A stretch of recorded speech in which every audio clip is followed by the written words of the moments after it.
Let's give us a thumbs up when you're ready. We're good? Yep, okay. I'm up. Good. Good evening, everybody. Nice to see you. Thanks for turning out so well. Really do appreciate it. This community forum we've done these periodically so that general public has an idea of what this task force has been working on for the last 4.5, 5 years. Almost 5 years now. About 5 years.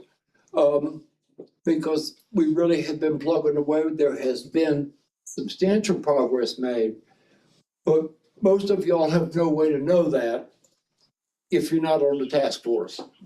And even then, you still may wonder, but we are making good progress, and we have some good things to report this evening.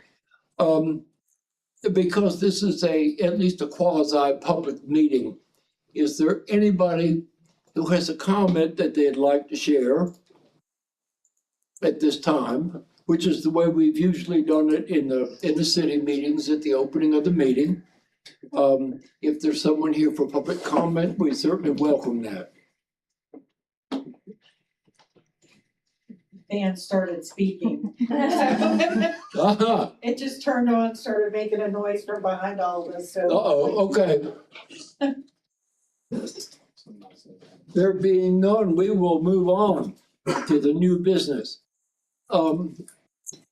First of all,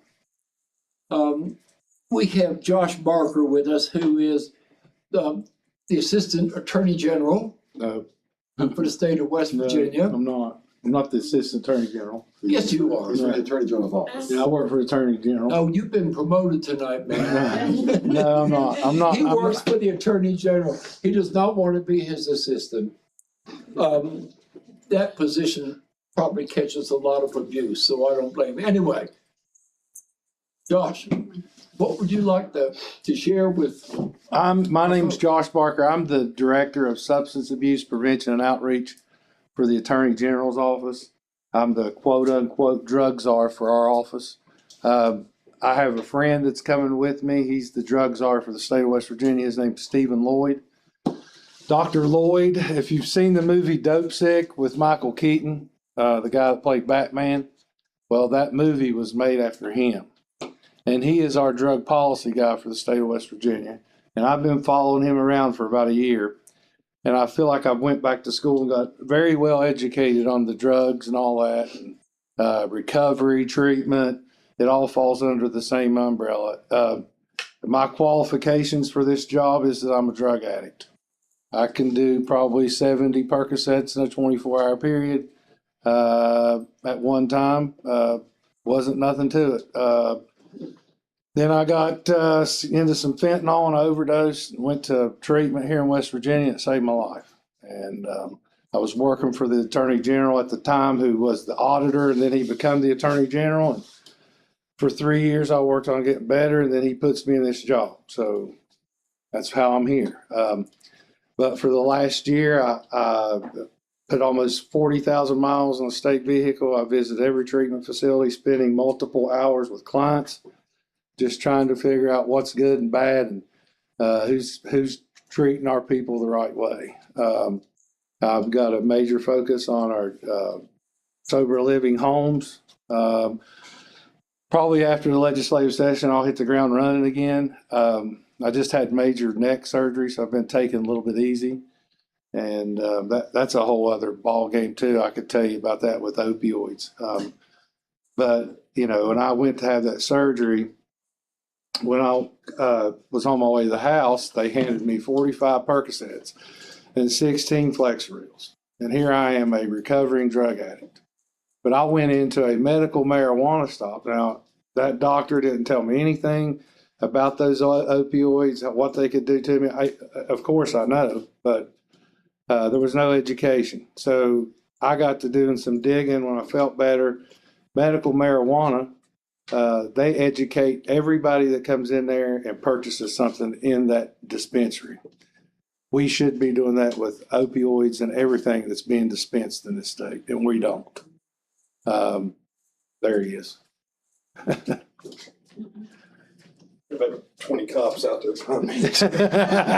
Sorry, it's coming in.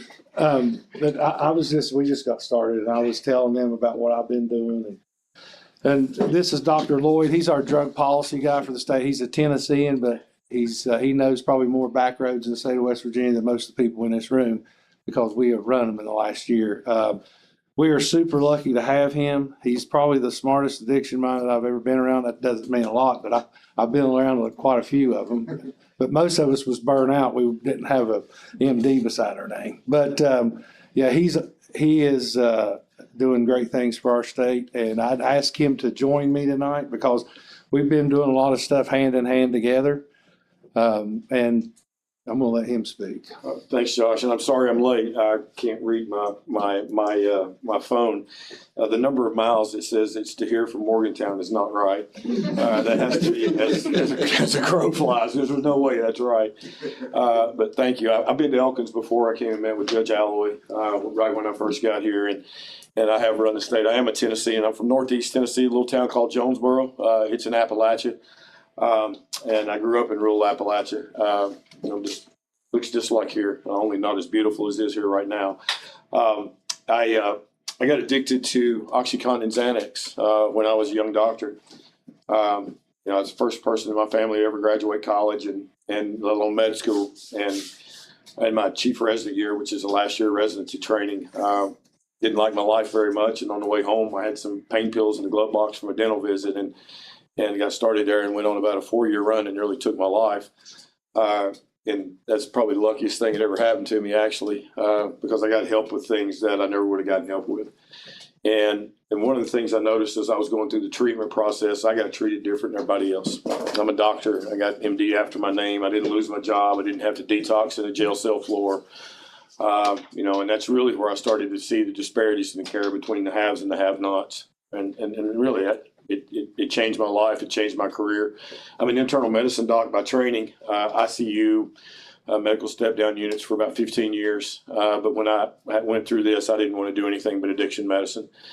And that's what I've been doing for a long time now. And I love this state. It's a beautiful place. I spent every summer of my life in Jefferson County, West Virginia, Eastern Panhandle, Harpers Ferry. My father-in-law is from Kaiser. So he has deep roots in West Virginia. So when I came here, didn't know much about the state. I knew one state senator who was mainly responsible for me looking at coming here. And I've run the roads like Josh, not as hard as Josh, but pretty close. And I've been all over our state. And we've got some really good things going on in West Virginia. I'm going to tell you this, what I've learned. I'm from Nashville. I grew up in Nashville. I live there now. So I fly in or drive into West Virginia every weekend, and I go home on either Thursday or Friday. And nobody is from Nashville. Nobody. They're from everywhere else. We got too many damn Alabama fans there. It pisses me off. In West Virginia, people have been here for generations. And there's a sense of community in this place, and you can see it, and you got to take it from a guy that has been everywhere. The sense of community here is wonderful. And there's some things that have happened, and if it was any other place, I probably would have went back home already. But I love the people that I met. I love the sense of community. I'm going to tell you this. There's nothing wrong with any county in West Virginia that can't be fixed by what is right in any county in West Virginia, and I believe that. And the opposite of addiction is not recovery, it's community and relationship. And guys, you can't go out and buy community. Y'all are here tonight. First time I went down to Boone County, I went down there to meet the sheriff, and I got there and half the dadgum town was there. And I love that about this place. I love everything about it. We have a system of care that is, Josh will tell you, we got enough treatment beds in West Virginia. Not where we need them, sometimes they're concentrated in places, but we got enough treatment beds. But we've got to work on our system. We don't have any care at all for juveniles. Josh has worked really hard on that, and so hopefully we got some things coming up for that. We got transportation issues. And we got stigma issues. We got issues around DCR, Department of Correction and Rehabilitation. We have to do a better job of reentry. Most of the people in DCR, they're not bad. Right? It's drugs. It wasn't anything else. These are good people, and we've got them locked up behind bars. And then, when they get out, we don't have anything for them to step into, and then we're somehow surprised when they go back. And we got to do a better job with that, and I think we can. I guess I get discouraged sometimes because I have to go to Charleston and the Golden Dome way too much. And there's good people there too, but they don't understand or don't see some of the things that Josh and I see when we're out here, you know, in our state. And so one of my jobs is to try to get them to see that and try to get them to put together a system of care. Because when I stepped into this, it's just like anybody else. The only difference between me and somebody that's incarcerated right now at St. Mary's for this, I had the MD after my name. I mean, that's it. I got top quality care. I cost too much money to make, and I didn't get kicked to the curb. And so I just have never felt like that was right. I think healthcare is something we all deserve.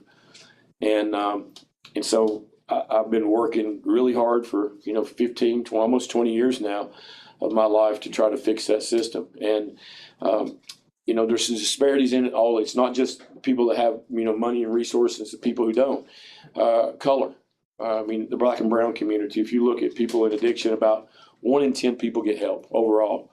And that's if you're talking about whites. If you're talking about blacks, browns, anything else, you're looking at probably 120, 1 to 30. And so there's disparities in care out there that you got to get honest about. I'm not blaming anybody, but we got to get honest about it and fix those systems. So I'm sorry I'm late. I looked at my watch. I thought that I could be here, and it's actually an hour and 45 minutes, not 30. It took me an hour and 5. But I'm glad to be here, and I'll help you any way I can. Thanks for doing this. Thanks for having me. Thank you. If I could, Dave, I want to thank Dr. Lloyd and Josh for both coming. They've been a tremendous asset to us going forward, and the conversations we've had, and they touched on a little bit. You have a lot of good people in this community and across the state that are trying to do good things. We also have people that we call bad actors that are just trying to take advantage of a population that's struggling anyway. And that's where a lot of their focus is too, is to point these bad actors, get them out of the way.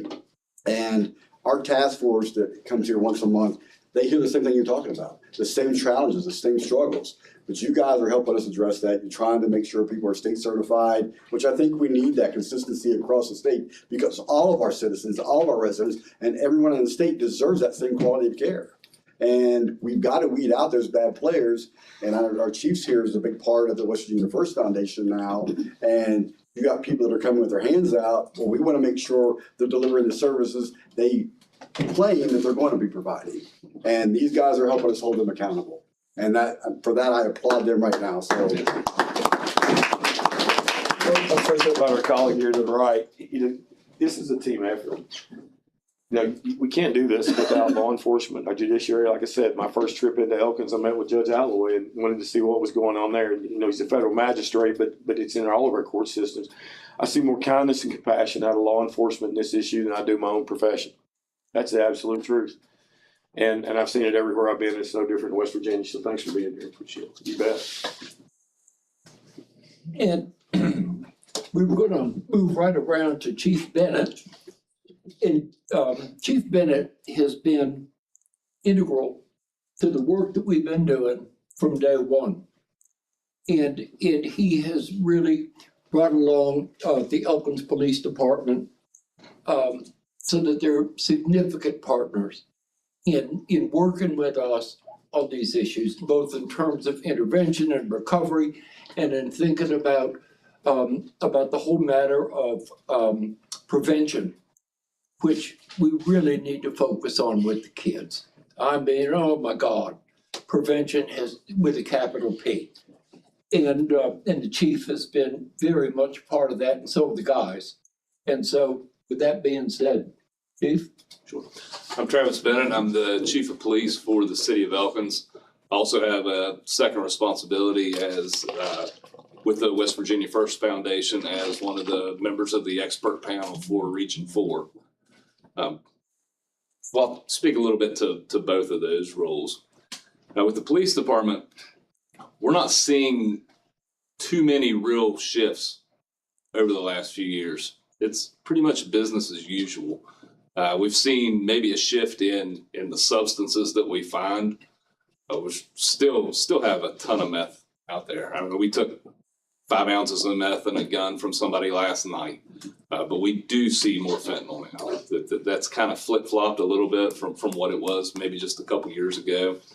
We've also seen maybe a shift in the routes into this area from what we seen historically. We're seeing some new areas that the stuff's coming from and working very hard to track those down, work with partner agencies to get that stuff and keep it from getting to our region.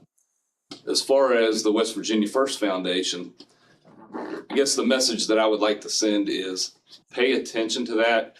There is over $1 billion that came into that foundation. That foundation is Half a big. They only got half. yeah. That foundation's job is to make sure that every single one of those dollars goes to the proper place to combat this. All right. And I guess my thing is I want to see that come to our region. I want to see as much of that money come to our region as absolutely possible. We just gave out millions of dollars recently. And when I sat with the expert panel reviewing those grant applications, there were very few. There were several. I think we went through 26 different grant applications for our region. Our region's 13 counties. It's a Our large region. the region that we're responsible for is the largest in the state. And it has counties that are way bigger than what Randolph and the ones around here. We have Mon County, everywhere from Gilmer County to Mon County is in my region. I want to see more applications come from right here. All right. I've seen some great grant applications, some great projects out there. There really are. Like it kind of blew my mind, some of the outside of the box thinking that people are doing to address this. But I want to see more from right here locally, all right? Because this is mine. And I want to see more come from here. And I want to be able to have a say in some of those dollars coming here. So I hope everybody's watching that foundation website, watching their social media for the next time that an allotment of money comes up for grants. And you will keep everybody updated when the next cycle comes out, correct? Yes.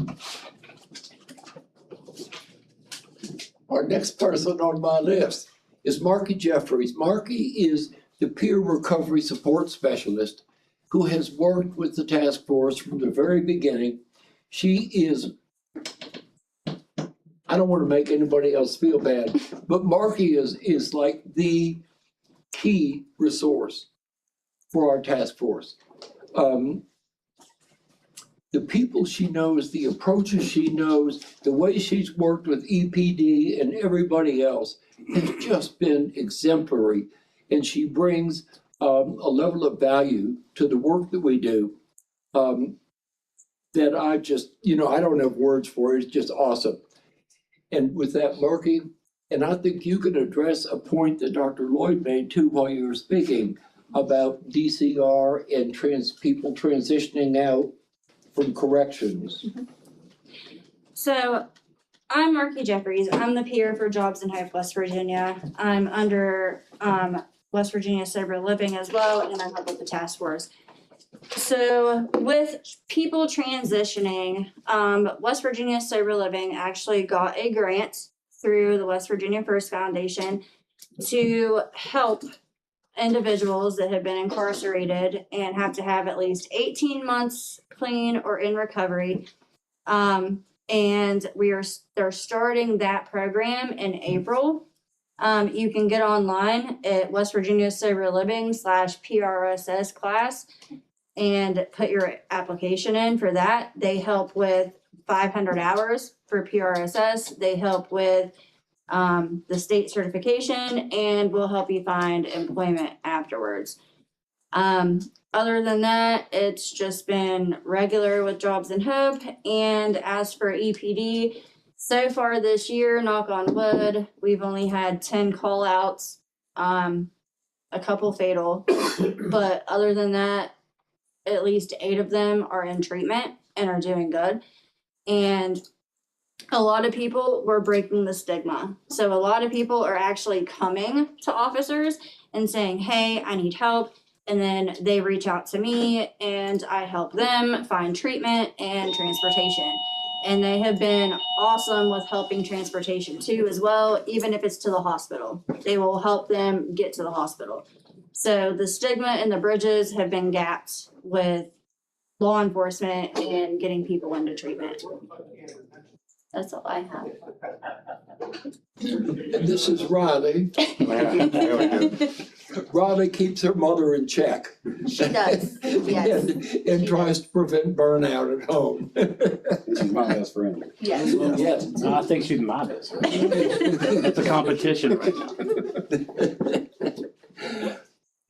And there's a member of the task force who couldn't be with us this evening, a gentleman named Scott Baker. And Scott has worked in prevention in the schools for an extended period now.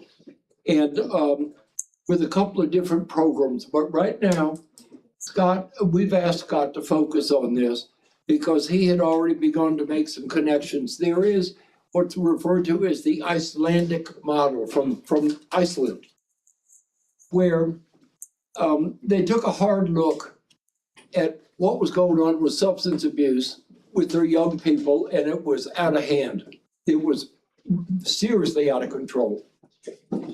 And in taking that look, what they decided was that while they're going to continue to have a focus on recovery, that's going to be kind of like the priority 1B. Priority 1A, they decided to flip to put their investment in prevention with their kids. And I'm not going to go all into this. We will update you on this as we move forward, but 1A, step 1A is with the kids. Community is the key in that. They're bringing entire communities together. They let the communities tell them what their needs are and what their priorities should be in working with the kids. And they then put those recommendations into action in these individual communities. And they've gotten over 10 years, I guess it's probably more than 10 at this point. The results, I mean, just the hard data, the metrics of it have been rather amazing. They've had tremendous success with the kids by doing this, by having this level of community involvement. And so I just want to let you know that we've got that very much on the radar. And Scott is already engaged with the people in the state and in this region who are doing work with the Icelandic model and are working to implement that in ways that stand the best chance of success. And he will continue to be involved with them and keep us updated every month when we all come together as the large task force. But it's really kind of exciting because Dr. Christensen. Correct. Was here last year. Was here last year, and he is from Iceland. He has worked intimately with this model extensively. And he is doing quite a bit right now at the state level to implement that here as best we can. And the transportation we have seen, speaking of which, is one of the most challenging pieces of this with these kids. To get them engaged in the community in really healthy ways, with a group of healthy people. And so that's gonna be going forward. The biggest thing we're gonna have to face, I honestly think, is gonna be the transportation on that, Dr. Lloyd. I swear to goodness, we have really beat that one to death. So anyway, I've spoken for Scott. I hope you'll forgive me. Can I add something to that, please, Dave? If you don't mind, sir? Please do. Based on Dr. Christensen's presentation last year, and I got to hear it twice, I was actually blessed to hear it twice, and was completely blown away by this Icelandic model that they've had so much success with. And the basis for this is take the entire community to get behind this, to give our kids focus on something else. And I get tired of hearing there's nothing for our kids to do in Elkins. We have tremendous sports programs here. We have the Old Brick Playhouse. We have 4-H. We have an amazing Scouts program. We have the Isaac Walton League, and I know I'm missing other things that are out there. We have the Augusta Festival. We have the Phil Gaynor Community Center. There are things for our kids to do. We just have to find something they can become passionate about so they turn their direction toward that and not get straight off toward a bad path. And that's the basis for this. So we're talking a lot about prevention. We're very passionate about that. That's something that I definitely want to get behind. We brought the Game Changers program to the schools last year. And actually, it's going on right now. It's been tremendous. The kids are embracing it. We're very excited about that. And it's a drug prevention program that's now in our schools where the students are the peers. And I mean, we're doing what we can. And David mentioned something earlier that I thought was interesting when he said, you may not know what our task force is doing sometimes. And I'll tell you why, because the people that are doing God's work and have boots on the ground, they're not doing it for the accolades. They're doing it because it's the right thing to do. They're not standing up and pounding their chest and saying, look at me, look at me. They're doing it because they were called to do this. And that's why sometimes you don't know what they do. So that's when I get up here and I say, thank you so much for showing up on a regular basis and answering the call. Because you do on a regular basis. I mean, we have tremendous turnouts on the fourth Thursday every month. The topics you talked about, the transportation and everything else, those are the same issues we discussed. How do we overcome these? And I'm currently the vice president of the West Virginia Municipal League, and I can promise you, I have conversations with other mayors, they're dealing with the same issues. So we're all trying to put this puzzle together and fix it collectively. And the people of West Virginia can make this happen. I want to give a shout out and thank the mayor from Parsons, Mayor Colson, for showing up. He's been attending our task force meetings because you know what? It doesn't just stay in Randolph County, it crosses borders. And with us being beside each other, he's going to see some of the same people and the same things that we do. So we invited him and they showed up and they've been tremendous to work with. And you've been able to take advantage of our resources as well, I think. Mayor, is that correct? So I mean, we have to share the knowledge. We have a lot of lessons learned from own experiences that we have in-house and also from across the state. Because you have to communicate. Communication is key for this to be successful in any program that we're dealing with right now. And I get very passionate about this because I'm so thankful that we're blessed to have so many community partners. And thank you guys for showing up tonight. Mayor, you're talking about the working together. Yes. I was thinking how many times that with Marky and we talk about the transportation and stuff. That the way it happens, then not just one phone call.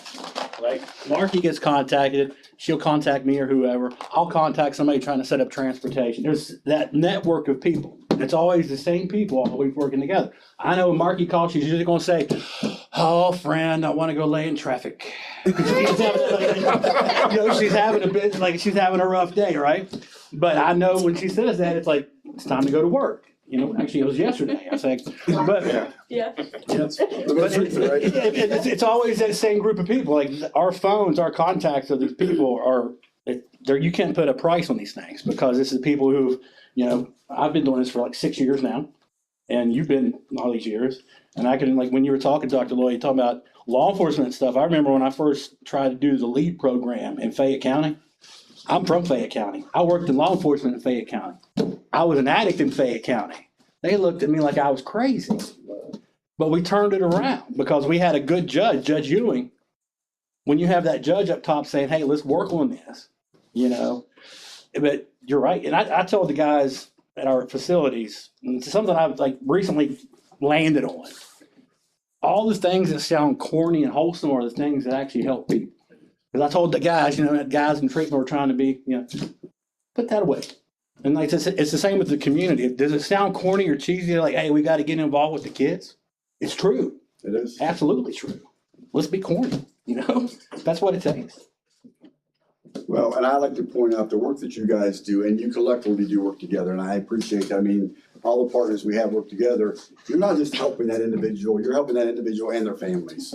So when you're looking at the person who's suffering from addiction, and that person is able to turn their life around, you've also saved their family because they're not sitting up at night worrying about where's my loved one? What happened? Are they in a ditch somewhere? Did they OD somewhere? So it goes beyond the individual that is currently suffering from any addiction.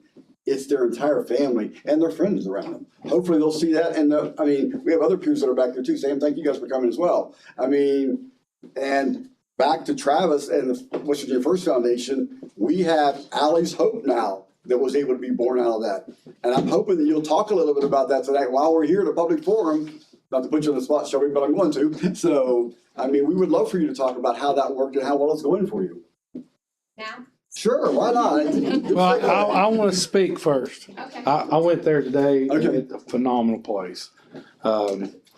She's got 10 beds, and we need to help her fill all 10 of them. I was very impressed with the place. And housing is a big concern when it comes, because we have 28-day treatment facilities that are being under attack, but that's a whole other ballgame, talking insurance and everything else. But when people get out of treatment, most of them don't have a home to go to. The lack of housing in this state is, I'd say we're getting half of them at least. And that's the answers that I get. But she started this, and we should give her. Yeah. And they're WAVAR certified. WAVAR is like a contractor for the state that certifies our housing. And use 99% of the time, if it says WAVAR on it, you can guarantee that I would go in there and stay. They do a phenomenal job. But not all of them are that way. But some of the rules that we've put in the game, if they're not certified, they're not eligible for opioid money. And those sort of things. And everybody wants their hand in the cookie jar, as they say. Sorry, go ahead. Hey, one more, Shelby. I stopped there after you did, and I hadn't seen it since we were, bringing the mattresses in and stuff. I've been in a lot of sober livings, and a lot of them, you walk in and it looks like almost a trap house, right? This place, I went in and sat down at the dinner table and was chatting with two of them, and Shelby had stepped out, and they were talking about almost like she's like a mother figure. And it was like sitting at the dinner table. It was clean. There was food everywhere. It looked like a perfect home. That's rare. I was like, I told her, I said, it even has a smell of like success. Like you're teaching these women how to be legitimately successful. I was blown away. Okay, now, please. Can you stand up a little bit closer, because we do have people viewing, You and want me to stand where? come up a little bit closer so we're closer to a mic. And there was an individual that sent an email out because they weren't able to attend because they have some disabilities, and said, can you live stream it? If they're watching, I want to thank you for that idea, because Michaela made it happen, and we are live streaming tonight, so we're very excited about that, so. Well, first I want to say I've been on the task force for almost 3 years. You sometimes hear, I have to get this in first, you sometimes hear people complain a little bit, what's the task force doing? And I always have to chime in, and I don't like to do that, but I always say, don't judge. If you can't, have you been to a task force meeting? That's my first question to them. Because if you don't come to the task force meetings, you don't understand what's going on with the task force. And it takes more than one or two people to make a change. So my advice is always to them, why don't you come and be a part of the task force, and then you're a part of making change, and that's less people complaining about no change. So, Thank you. I mean, it's true. It is. So I haven't been able to come recently because I took a new role at the hospital, and I apologize. But thank you for allowing me to give my spill on Allie's Hope. So this was a vision that I had, and God sort of put this in my lap to be able to do.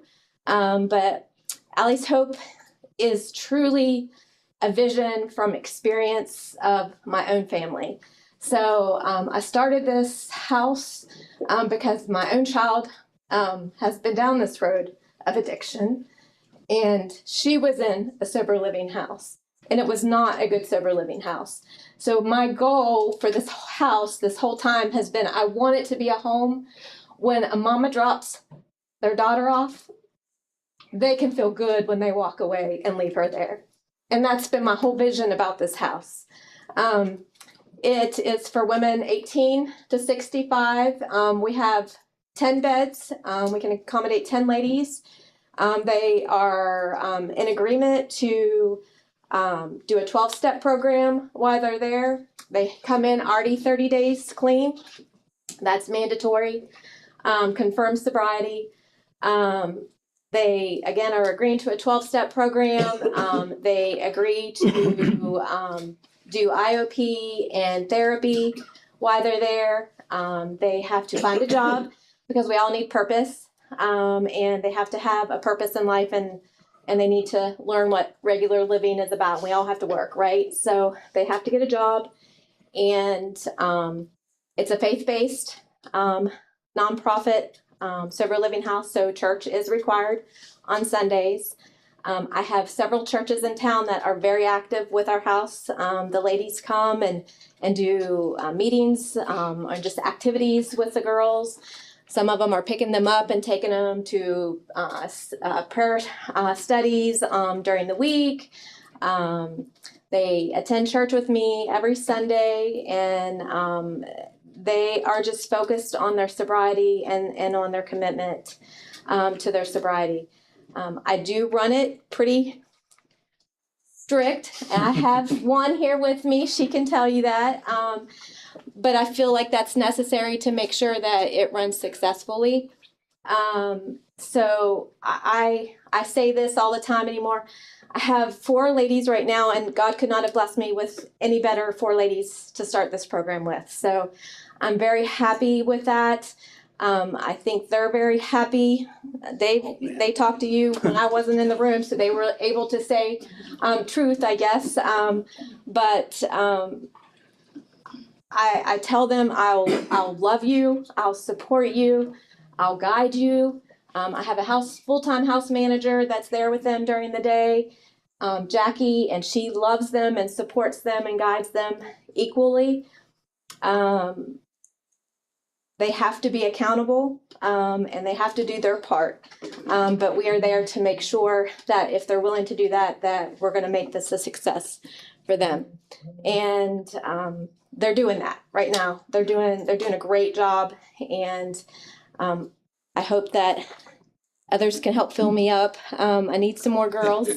I will say though, and I think I feel I need to say this publicly. My house is not just a rental house. It's not just a house for anybody to be able to come. I have turned people down because you have to be able to be committed to the program, and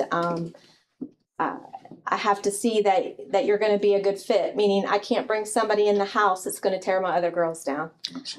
So I am a little particular. I won't just take anybody off of the street. And but if you're committed and you show me what you're about and that you want to change your life and you just need the support to do it, I'm your girl, and I'm the house for you. So is there any questions about the Now, house? I'll add this. So in the last year, we've lost something like it's like 6 or 8 women's facilities in the state. I mean, they're shutting down. They can't keep them filled. Can't keep mom away from the kids and everybody at home. So a couple of treatment facilities are now bringing mom and dad and the kids in together, and it's a family oriented. But what she's doing down there is one of our biggest needs when it comes to treatment, recovery, housing, and that spectrum. We do not have enough facilities for women. It's a major need. What I like about Shelby too is like, I've been doing this for a long time and I've made a lot of phone calls to get somebody into a sober living. And most of the time it's a phone call, who you got, name, date of birth, phone number. Shelby's like the FBI. But she's doing that because she's fostering that environment to where when I walked in, it's that home environment. It's not just a bunch of random people in and out. And you can't succeed in that. You know, we find that in our treatment centers. I'm trying to root that out right now to get back to the environment of positive like recovery stuff and not just people showing up, checking boxes and leaving, because you're just setting them up to fail. And like I was blown away. I told my sister in the parking lot, I was like, you gotta go see that place. We do have a resident fee that they have to pay on intake and then monthly every 30 days after. We are always open if anybody would like to give a donation to help the program in any sort of way. donations to help cover some resident fees, first month resident fees, donations for supplies for the house. I mean, it doesn't matter. Anything and everything is appreciated.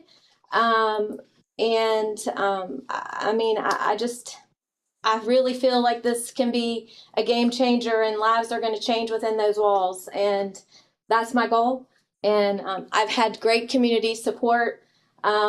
Honestly, it's been good. I know there was a little concern at first, especially in the neighborhood, because my whole goal was I didn't want this house to be put in a place where people expected a sober living house to be. I wanted it in a neighborhood where they could feel just as respected as anybody else. So along with that, though, they have a good neighbor policy they have to sign. So as I told my neighbors, the only difference from this house to the houses next door is that you might see more people coming in and out. That should be the only difference from my house to the neighbors' houses. And so far that's been the case. I think I haven't had any complaints. I don't know if you guys have had any complaints, but that's literally you would never know this was a sober living home if you didn't know it was a sober living home. Let me just say that. So I'm proud of this house, and I'm proud that the community has responded in the way that they have, and hopefully you're going to see really big things come from this house and lots of lives changed. That's my goal, and only my goal. I want to help people change their lives. I'm a nurse by trade, so it's just in me to kind of give that a little bit, but the main thing for me is I've lived this life. I've lived this life for 10 years or more. And I don't want to see any other families have to go through what I've went through. And if I can help alleviate some of that and change somebody's life so it stops with me, then I want to do that. And so if you can help in any way, would love it. Just reach out to me. But I don't know. Do you have any questions? I just think you're doing an amazing job. Yes. Like it's. And I want to add something this was a reality check. So in my previous life, I was a city manager for 11 years and run a small town in southern West Virginia. And sober living come into our town 10, 12 years ago, one of the first ones on the scene. And for 3.5 years as the city manager, I kept them from opening their doors. I mean, it was my job to keep them from coming because everybody thought, well, here's all these dope heads coming into town. We don't need that here. Well, the problem of it is they wasn't seeing what was coming out the back door and those people getting the help that they deserved. But for 3.5 years, I kept them closed down. Now they're one of the best facilities in the state of West Virginia. And I'm very proud of them, but that was just God's intervention in my life. And now I'm one of their biggest advocates. So that's how this all works. You know, everybody thinks all this stuff is bad. If it wasn't for treatment, recovery, and all those things that they told me to do when I was in there, if it wasn't for that stuff, I wouldn't be sitting here talking to you. You wouldn't have given 2 cents for me 4 years ago. I'll show you, we've got, I mean, it's important because what's sitting at this table, because I didn't see Riley when I walked in. I did when I turned around. I mean, that's the deal. And I don't know Marky's story, but I know she's a peer. So I can start guessing, right? So you look at the things that happened in Marky's life that put her here today and how much different Riley's going to grow up. You talked about prevention. First step in prevention is treatment of mom and dad. I'll go to my grave saying that. And so Riley is being raised in a different environment. I pretty much bet my life on it than Marky was. And again, I don't know anything about it, but I guarantee I'm right. And that's what we're doing. You have a facility like this, as somebody come in, start to get on their feet, you need to pay rent. I mean, that's, we all do, right? I mean, I think I do. I think everybody in this room does. So it's part of living. And then you think about going out and then raising your family, and they're not growing up like you did. They're not having to face those same obstacles that you faced. And so Riley's life is markedly different because somebody helped her out, helped Marky. That's the deal. Put human beings in a positive, because we're all the same, right? Honestly, if you put them in a positive environment and do all the things and treat them like with dignity and like compassion and set them up for success. And like, I've seen I've seen hundreds, you know? I could write books on top of books that would blow your mind. You know, one of the big things when people need help, it's just like me, when I had my issues, we didn't know who to go to, who to ask, what to do. We knew nothing about treatment, recovery, none of that stuff. It was not educated to, you know, our kids need to know these things. But as me and knowing the people that I know and what I was involved in, I had no help until I overdosed and they had me in a hospital. And that's how I found my resources after all that. Shelby, you had mentioned the task force and people not understanding it completely. And to be honest, there's times I don't understand it. The first task force meeting we held almost 5 years ago, I walked in and we invited all of our people that provide services. And I walked out of there more confused because it seemed like everybody was providing the same service when I went around the table. You're right. And I thought, if we have this many services being provided, why do we have so many issues in this town? And it was getting people to realize they needed to focus their vision and not try to do everything. We have people that can focus on treatment. We have people that can focus on housing. We have people now that can focus on getting jobs. We have people that focus now on getting food. But you know what? They need more volunteers. So if you want to get involved, there are always opportunities to get involved and help your community. So I want to commend the people that did come out tonight. So thank you for that again. The people watching, thank you for that. But like I said, you want to know, come and listen or ask. We'll tell you what we're doing. When we first stood this up, and Dave and I had long conversations about this, we never said the task force was going to have the ability to save everyone. We never said that. However, if we have one citizen that wants to better their situation and we don't have any resources for them, we have failed as a community. And that's why we said, let's identify the resources, let's identify the deficiencies and start filling those voids. And that's what we try to do on a monthly basis and a yearly basis. And like I said, almost 5 years strong, we're making progress. We are.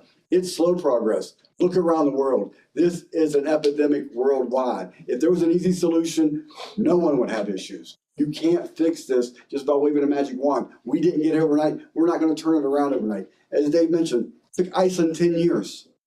You have to be patient. This is a generational thing, but you've got to take the first step on any journey, and that's what we're here for.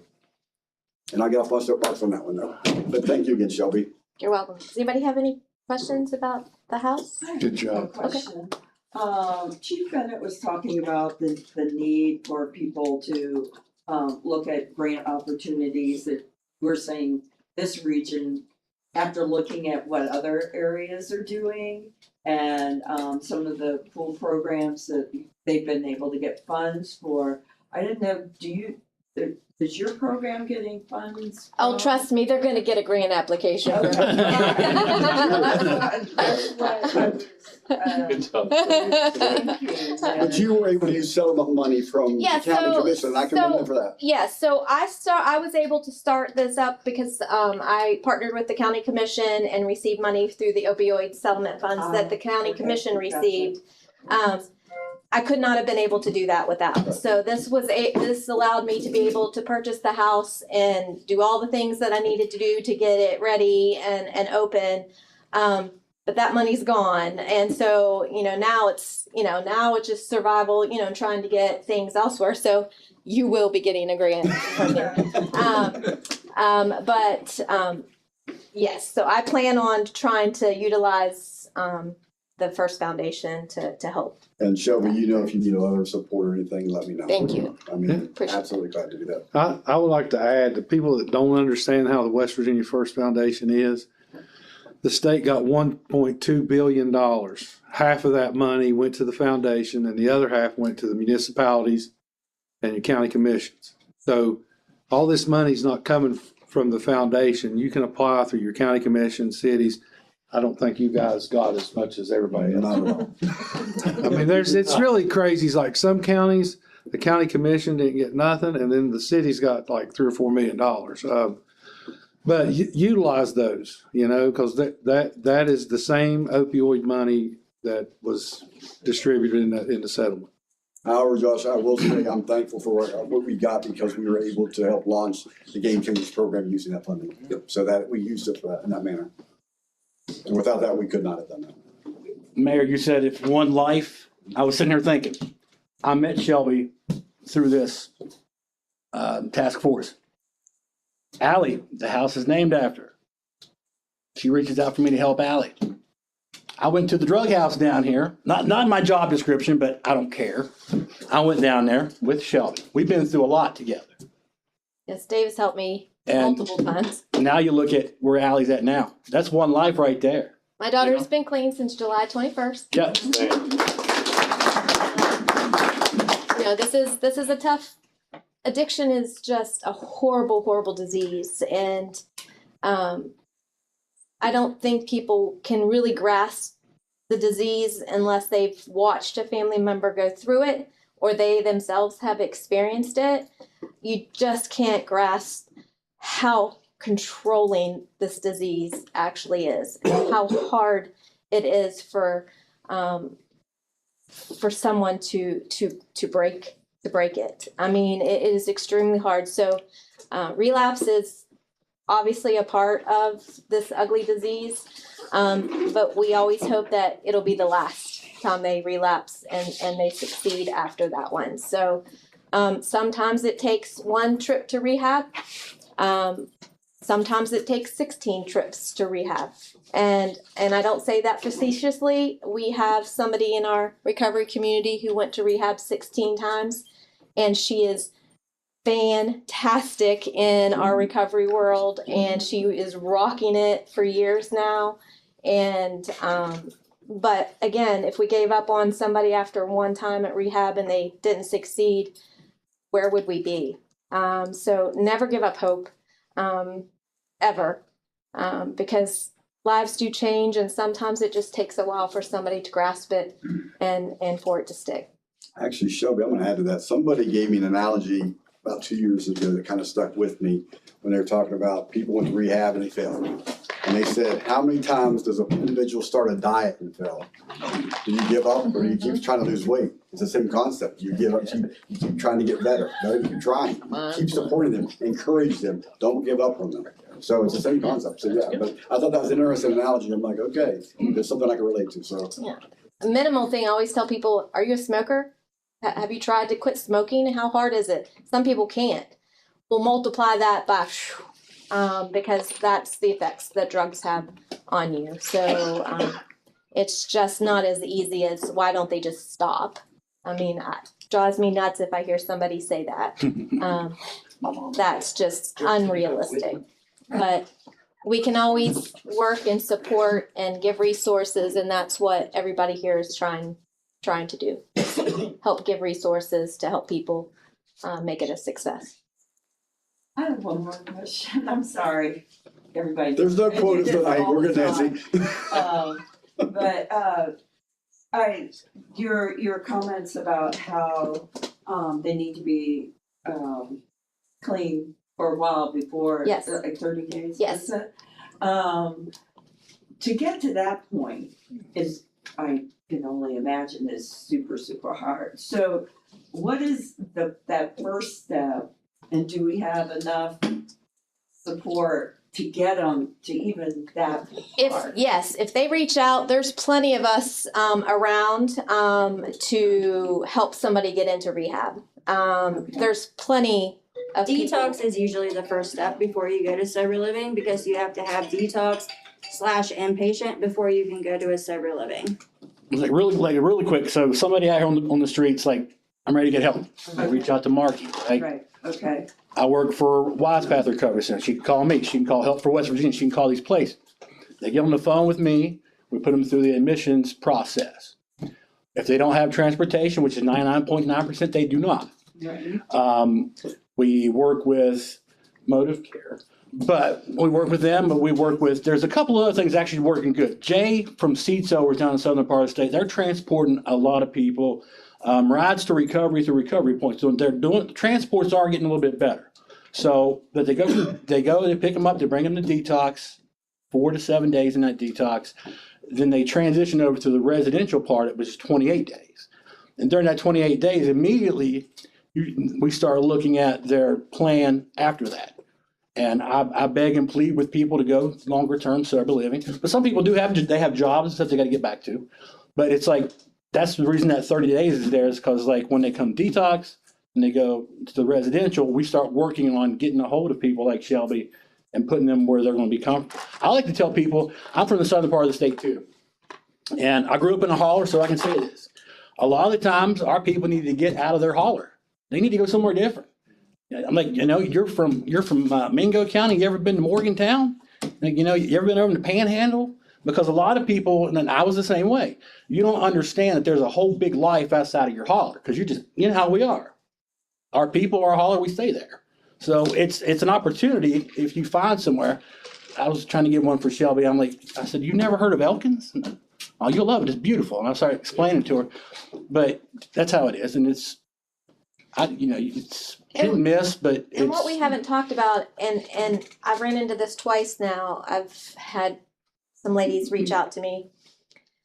I'm very careful about, I want to help the ladies from Randolph County. However, that's not always the best choice right off the bat, because their success of just coming straight back into the community where they're around everybody that they used to get high with, it makes it very hard for them to succeed. So they've gotten upset with me, a couple, one or two of them, because I've said, no, not right now. You stay down there for 90 days, reach back out to me, and we'll talk again.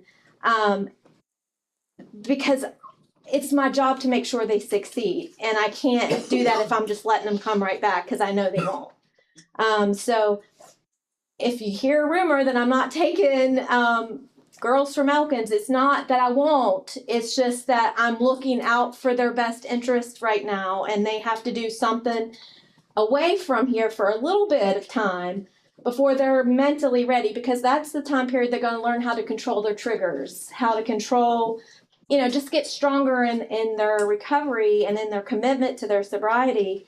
And then they can come back home and live around all of what they're used to do and where all the triggers are that's going to make them want to use again.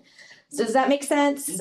Because it's hard for some people to understand that, but I really have their best interest at heart when I say not right now. And you might get a rare one that could do it. I'm not saying nobody can do it, but it's rare that. Marky, do you agree with that? And that's hard for me, because I want to save all of our ladies from Elkins and Randolph County and Tucker County. I want to save them all, but I would be doing them a disservice if I allowed them to come into the house if they're only 28 days clean and they're back around all the people that they got high with. That's the part about being genuine right there. It's not about putting heads in beds. It's about actually, I don't care about how many people you put in treatment, how many people are successful. Right. Like if she was worried about the money, the finances, she would just, bring them all. And she doesn't do that. And that's why it's successful. That's Well, why I think that's a good example of some of the difficult conversations that we have at task force meetings. I mean, a lot of times we're having discussions that people are they'd be shocked, but you have to be very real and transparent and break it down. I mean, there's a lot of factors that come into play that we can't control. And these are just hard conversations that sometimes you need to have. Yes, sir. I was wondering if I could comment a minute on what I have seen personally through the task force. Absolutely. All right, should I stand up or sit Sure. down, whatever? I know you're on the stretch anyway. I might be in a sentimental mood or something like that, right? But Are you gonna cry? probably not. I haven't done that since I was 18, but I'm working on it. So, all right, I'm Ryan Marsteller. Currently, I'm the outreach coordinator for Catholic Charities. Before I did that, I was already sitting with the task force. Before I did that, I was talking to people about sobriety. Before I did that, I went to prison in 2004. So I got sober in 2004. When I was trying to get help, say 2002, 2003, none of this was here. None of it. Go to the ER. They're like, well, you got enough dope in your system to have an elephant high and you are carrying on a conversation. We can't do nothing for you. That was a real conversation that happened. 3 months later, I was in prison or in jail waiting to go to prison. So get out. It was 2007-ish. Couldn't get food stamps. because I had a drug charge at the time, right? No resources. No resources. How I did not go back to prison, because I knew what I didn't want anymore. It was a personal transformation. Then fast forward a little bit, got into transportation, stayed away from, being out a lot in Elkins. The culture of the cops, we'll start there. Since the formulation of the task force, and I think Marky's been pretty instrumental in this, is kind of, like she said, people will come to the cops now. Like, hey, I got a little bit of problem. You're not going to get beat up and thrown out somewhere. The good old boy system is starting to break down, and there's a little bit of compassion come from the cops. That is directly a result of this task force. You can't change my mind on that. Everybody gathered here right now. Like, look at everybody in this room. Different walks of life. I mean, we got a doctor over here. Also struggled with addiction, but you were a doctor. You're working for the state attorney general, suffered with addiction. This impacts everybody. There's not a single person in this room right now that doesn't know somebody who has struggled with a form of addiction. So where we have progressed from 2004, or even later than that, I took family members in and they tried to tell them the same thing. And I was like, look, I'm going to hold you personally accountable in here. Doctor, you want to send my brother out of here without giving him help? If he does something stupid, I'm going to have my lawyer get in touch with you. And miraculously, they found him a bed down in Huntington. It was strange. But now you go into the doctor, you go in there, they try to get your help. You can probably see you can hit me, I'll hit Marky, or I'll hit Dave or somebody, and we'll get you a bed. It is no longer waiting 3-4 months. And that is a direct response of a task force like this. And it's bringing other people from the community in. Everybody kind of gets to know everybody. I knew Alec before I knew Shelby, so like, it's just a good thing. So that's what the task force does. That gets us all on the same page. Might have different ways of going about things, but we know who to contact. So when you're thinking, what has the task force ever done? It has changed the availability for people to get help and for communities to start to form for recovery. That's what it has done. Can I add to that? It's made people start talking. Yes. And that's the number one thing that has been the success is people are now talking about substance abuse and how it's affecting everyone in the community. And this is part of the reason why people are starting to talk about it. Thank you for your motion today. I appreciate that. Ryan's talking about the power. It's the power of showing up. If you show up, that's a huge. Once you show up and you start hearing people talk, and you're like, "Hey, well, who was that guy that was like, he had that resource?" Next thing you know, 3-4 phone calls later, somebody's getting help. Is every problem solved yet? No, but we got a good foundation of how to get there. We have a question from the live stream. Are the women allowed to be on MAT at Alley's? Yes, so some sober livings allow MAT, medication assisted treatment, some do not. There's some things I will allow because quite frankly, from my knowledge and my education on substance abuse and my personal experience, some people just need it to get there. So I will allow Sublocade injections only. I don't do pills. I don't do strips in my house. I'm not there to start having my house manager have to count. So if you get a Sublocade injection, Vivitrol injection, or Brixadi injection, I will accept those. And those aren't given by me. Those are given by where they go to do their intensive outpatient. RRG is in town, and they take care of that for my girls. There's a couple of different places I guess they can get that, but I do accept those. Only injections. They get it once a month. Thank you. Thank you. Yep, yes. I am just listening to all the people in this network. And looking at the faces out here, like I see Stuart Strong.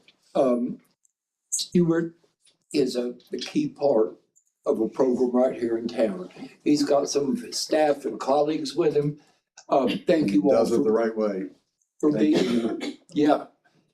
And struck by a couple of things. Number one, connections that have been made through the work of the task force. When you get 20, 25 people sitting around, fourth Thursday of every month, somebody's gonna say, Bubba's gonna say, we're having a heck of a time figuring out how to resource this particular thing that we need to do.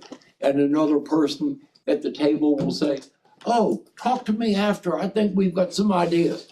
And that has happened so many times, and I really trust that it's been a major asset for the people involved in that. So I wanted to talk about the connections. Secondly, in listening to you all again this evening, and just looking around the room, I am so aware of the complexity of the issues that we are working on. It's very complex. It is not a simple matter where you can say to Ethel, hey, Ethel, just quit taking that stuff. You know, that's not going to work.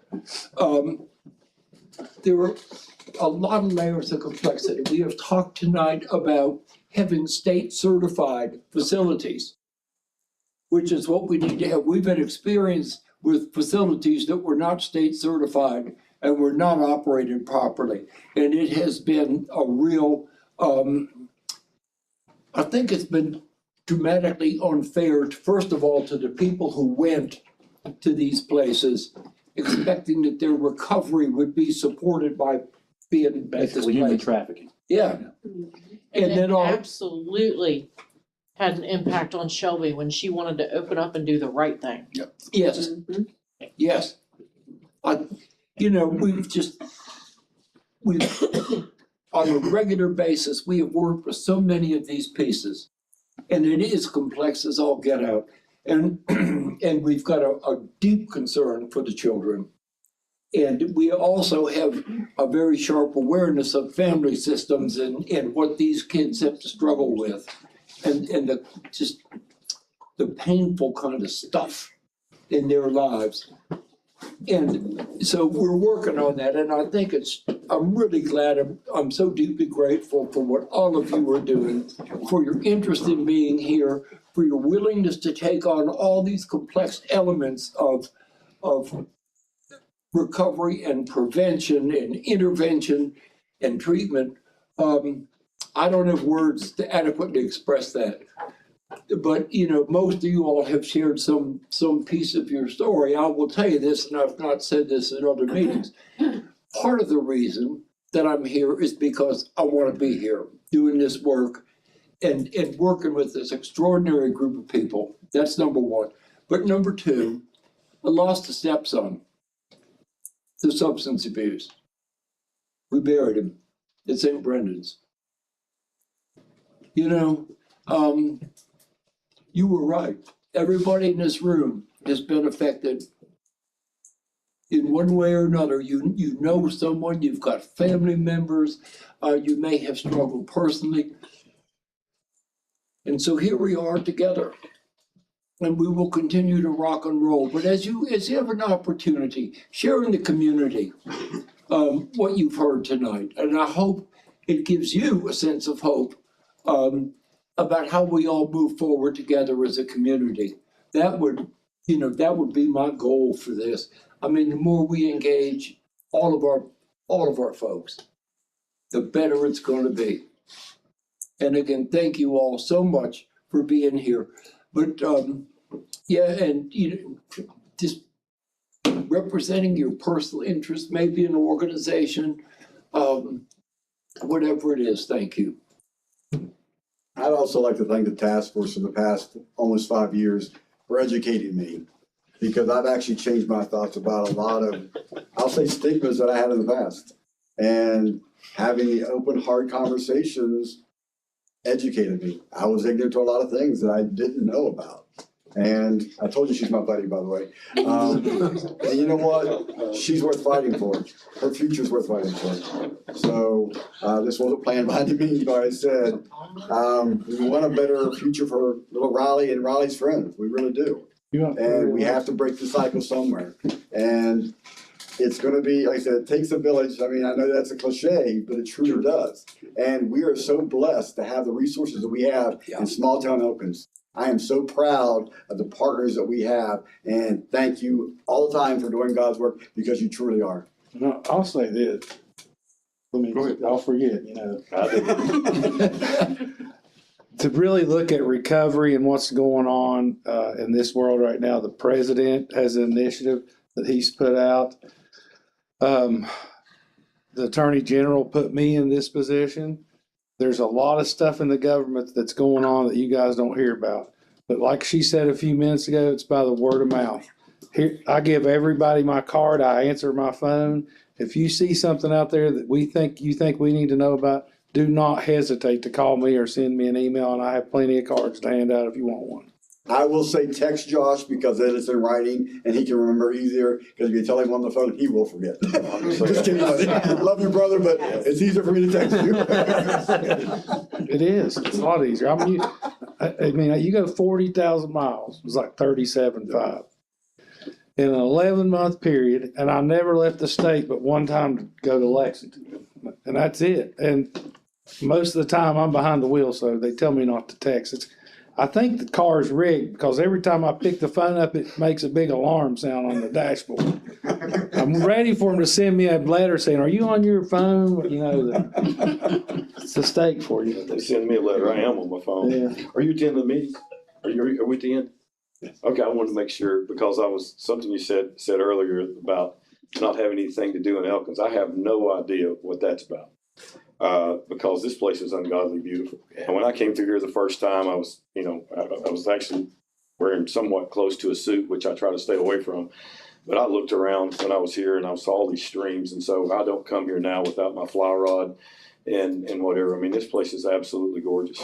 It's unbelievable. And now that it's frozen, It's a safe town. I go around jogging at 11 o'clock at night. I don't think about nothing. yeah, there's so many things to do, and there's something to that too, because you get people into healthy and being outside. I mean, you have a better mindset, and I've noticed that in West Virginia. And I grew up in Appalachia, but not this deep in Appalachia, and I still find myself driving places and pulling off the side of the road and looking and seeing what I'm seeing. It's just unbelievable. And so outdoor activities are a really, really good thing. And I want to speak to the medication thing. Some people do need it. And you see a house like that, the last thing she needs to do is trying to keep up with somebody's pills every day. And so the shots wind up being a good thing. Plus, they're very hard to divert. I'm not going to say impossible, but it would be tough. I never discount people's ingenuity. But I love this. If I can help you in any way, I'm the same way. My phone number is pretty much on the internet. I wrote it on the bathroom wall in there, so it's there too. And I actually do call you back, believe it or not. I love the work, and this is the kind of thing I wish that I'd known you're live streaming. I'd had my guys to pull some of that off and show people what goes on in the state. It's really special, guys. I've been other places, I'm telling you. And it's not like that. Well, and I want to thank you both for taking time out of your day. Yeah. No problem. I know you put a lot of miles on, so thank you. Yeah, and having the background in the municipal world for 11 or 12 years, I can tell you what the mayor does with the municipal league and across the state does nothing but help Elkins. Those resources and those things, there's a lot of towns and small towns that they never know who that mayor is or council, because they have nothing to do with the resources across the state. My dad used to say that West Virginia was made up of 4 different regions, and we're totally different. The people from the Eastern Panhandle are definitely not like the people from the coal fields where I'm from. So, I love Vino, man. Yeah, he's the best. He is. So will you be the president this year? Yes, sir. That's great. That's great. It'll be great Yes, sir. for Elkins. Before we break up this evening, any questions or comments? Yes, in the back of the room. Mind if I come up? Yeah. Yes, please. Hello, Mayor Marco. Hello. I'm Jack Rigger. I'm from Buchanan, and that's why we were late. And I tell you, I'm really impressed with what I've heard You need to put the boot on Mayor Skinner, No problem with that. okay? Sold. I'm on city council, but I'm here as Jack Ritter. I'm not here, I can't speak for city council. But I must say, I'm truly impressed with the task force. I don't think Buchanan has one for Upshur County. If they do, I'm not aware of it. And frankly, if there is one, that's a problem. So I want to beat a drum at our next meeting. And I'm very curious about the Icelandic model. Yes, sir. Yes. We can get you information on that. First I ever heard of it. But I was a school administrator for 21 years. And I've seen drug abuse with children. I've seen elementary kids that were alcoholics. And I think everyone here, as we've heard many times, has experienced that with family members or people we know. And it's a very difficult thing. And the involvement with kids. One of the things I want to do is share what we're doing with Buchanan. And we are focusing on mental and behavioral health. And we were able to partner with West Virginia Wesleyan College and created the Buchanan Workforce Resiliency Initiative. And that's by Dr. Reyes at West Virginia Wesleyan College. And it's a program to certify individuals in mental and behavioral health. Because one of the things that's lacking in our community is counseling, sound counseling. And so the first class is like 16 individuals. They go through a 2-year program. But we were fortunate because we could use some of our opioid money. And we're funding this program, we're helping to fund the program for 2 years at $50,000 a year. And that'll help defray the cost of tuition for those participating in the program who meet qualifications. And we're hoping that that's successful. A county commission has kicked in community care. And so we're hoping for big things for that. Does Elkins have a first choice services grant? Not that I'm aware of. Okay, I've got some information for you. Thank you. We were chosen, I think, the first community in the state, or one of the first, to participate in a grant program. They provided us with a peer liaison. And this is a gal that had drug addictions, and she's clean and sober. And she works in the community. You may have seen the news report on Channel 12 this past summer, and working with the homeless and families and individuals that have these types of issues, social and mental. And it has been very, very productive. You've driven a lot? Well, we've provided this gal with a car, and she can drive people to treatment facilities. She's drove several to us. It's been like, Yes, I work with her very Yeah. closely. She's actually one of my very good best friends. I've known her since we were 5. She is Yes. excellent. She's a jewel, and you can't have her. That much- Well, actually, she does attend our task force. Oh, does she? Yes, Well, she that's does. one of our task force. Well, that's wonderful. So we're sharing her, to be honest with you. right now. Okay, good. But one of the things, I was talking to Chief Gregory today, and he said, I think Weston has it as the program, and maybe Philippi, I can't recall, but there's a lot of collaboration between them because we all know, and I heard earlier, it's cross county. You know, you're working with Parsons, which is a wonderful thing. And so I brought some information to share. And, but it is a grant program. Is this from Lotta? Pardon? This from Lotta? It's the same one that we were talking about. Okay, yeah. So we have had these conversations and we're just trying to figure out the best fit, to be honest with you, at this point, so. Right, well, they funded the entire program. Wow. But I think there's 3 or 4 more opioid grants coming. Yes. And so I know the feeling of city council is if the funding runs out, we'll continue to use the opioid money to fund her position. But there hasn't been a vote on that yet, so I'd be very disappointed as well as surprised if that didn't happen, but hopefully they'll keep renewing the grant. But anyways, I think the networking is important. And this program covers a lot of things: mental health and addiction, children in crisis, suicide, human trafficking. That's very relevant, I think, today in Randolph County with the Epstein issue, homelessness, and of course, providing transportation. And one thing they do, and I heard this as well, free health insurance enrollment assistance through the Health Insurance Marketplace under the Affordable Care Act. They help people apply for that. And I just think it's a tremendous thing. Like I said, she's been a real blessing, and she's had a real impact in our community. And I'd encourage you to pursue that. I'm not being rude. I'm looking up something on my phone because I don't want to get the name of it wrong. So I am listening to you. No, I'm trying to find the name of Robbie something. does the same thing, and I sit right beside No, him. I promise you like that. Yeah. I normally don't do this, but I'm trying to, I don't want to misquote what the name of this is Yeah. to share with you as well, so.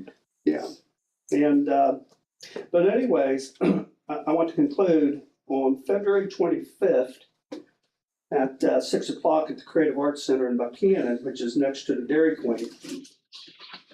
I don't think it's open, unfortunately, but anyways, they're showing a movie that's free to the public, and it's called In the Name of Me and You, Never Lose Hope, so you guys are invited. And it's supposed to be a very inspirational movie and give us a lot of insight, or hopefully more insight into what we're working with. So that's all I have, but thank you, but I have to find out about the Icelandic program. Get in touch with some people. I can get you Actually, I in can Fayette County. They have a good. Contact information afterwards. Fantastic. So a lot of counties and places that I've been, that they have the same thing, what you all do, they call them coalition meetings. Right. And if you want to learn some stuff, what's in the South, go to Fayette County. Yeah, They're they've the been. most organized county in the South. I'll give you them. Yep. Well, thank you. Thank you for your time. Thank you for coming. Thank you. I don't wanna. Come on up, brother. I don't want to say a lot because I know everyone's looking at their watches and they're like, oh, great, one more guy we got to listen. But I want to make sure people are aware of what Shelby's, how much intensity the work is that goes into that. All right, most of us have a job. I work with North Central Community Corrections. I see people for a specific thing. Okay, they got to check in, they got to screen clean, drug court and all that other stuff. But when you're in this field and when you're in the field of sober living, I mean, I've been taught when you sing your own praises, you always sing out of tune. So I'm going to sing Shelby's praises instead. Okay, when you're involved in this sort of work, you're not just doing one thing. You're not just working on, does this person continue to use? You're working on the idea, you know what? They need an ID. We got to go to the Social Security office. Get them a Social Security card. Well, you know, if that's all you have to do in sober living is get your Social Security card, you wash your hands off and you do it. Right? But then they come back and now need a birth certificate. And you're thinking, are you kidding me? How are we going to get the birth certificate? Well, they were born in Guam or something else. You know, you don't know where you got to go. You got to go to Virginia or somewhere. You just can't go to Randolph County courthouse and get a birth certificate. So now you got this process. It took them a week to get a Social Security card. Now it takes them a week for their birth certificate to come back. And meanwhile, you're housing that person, you're encouraging that person, you're saying, don't give up on your employment because it's possible, all right? I know you got to get your ID first, but we can't do that until we do A, B, C, and D, and you got a person who's up to their eyeballs in helplessness, and they want to say, screw it, I just want to get high. But you say, look, you know, you come this far, you can't do that. And you encourage them, and you encourage them, and you say, maybe we should check out some places online. Maybe you should apply ahead of time. Maybe you should do something meanwhile. Go ahead, pick up a couple meetings, maybe volunteer and do something else over here. And she has to tolerate the process that's painful before her people can get connected to employment. And I'm telling you, we can look at here and we can say, you know, all the stuff Charity does is great, and it's unique to what Charity does, and then what Sam does with RRGs, that's unique to them. But all of us are doing some part of that. And there's this much bigger process, and if you really, really think about it, the reason why anybody gets better is because they have a relationship with someone who says, I believe in you. And I will continue to believe in you until you believe in yourself, and you don't need me to believe in you anymore. So it happens, but it takes people. You know, Ryan's talking about what the task force has done. The task force has helped to create relationships. People he talks to in the network, that's relationships, okay? You gotta realize we're dealing with a population that says, you don't seem to understand, it's all about me. You know, I'm a self-centered person. You know, what we don't need to talk about how this affects you, let's talk about how this affects me, right? Because after all, it's all about me. I mean, addiction has gotta be the most selfish thing that anybody ever engages in. Nobody gets high so that their partner feels it. They get high because there's a payoff for them. So the question we begin to look at as a group, as a community, as a network of organizations helping each other is, let's bond together. We're not gonna arrest our way out of this problem. You do your thing, I'll do my thing. We have a common enemy and a common goal. And I know what goes on in sober living. I know that.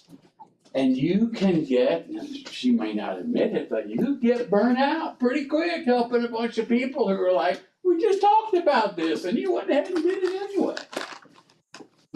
But there's that understanding, if you're passionate about it, that you aren't gonna give up on people because someone helped you at some point on the way. You know, for what it's worth, I'm convinced addiction is just another word for being broken. And most of us are broken. Even if we're not addicted, we're probably broken.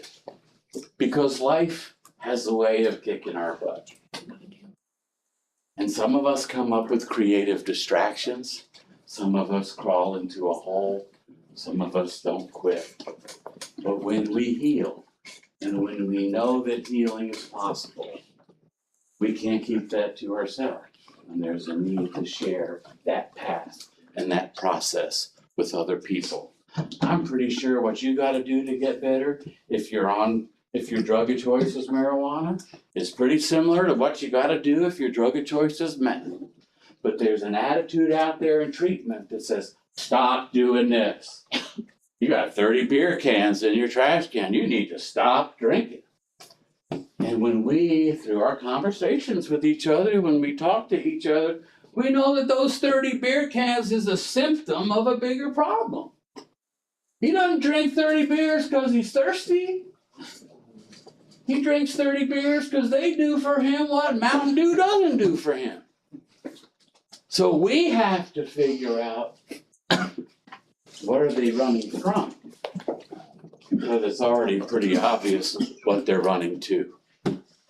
So continue, much success in your efforts, so thank you. And Mr. Rieger, I did find the information I want to share with you. First Choice actually is starting the Sequential Intercept Model Mapping Initiative. That's why I wanted to make sure I looked it up to get it right, also known as SEMI. And what they're doing is actually going throughout the state to find out what each county has to offer and where the deficiencies are. And they're trying to level the playing field for the entire state. They've asked me to be part of that, and I graciously said yes. So I'll be participating in that as well. Good. And on that note, are there any other questions? Thanks for having us. Yes, thank you. Thank you for coming. Actually, everybody out there, thank you so much. I mean, sincerely, thank you for being here and wanting to make this community better and the community around us.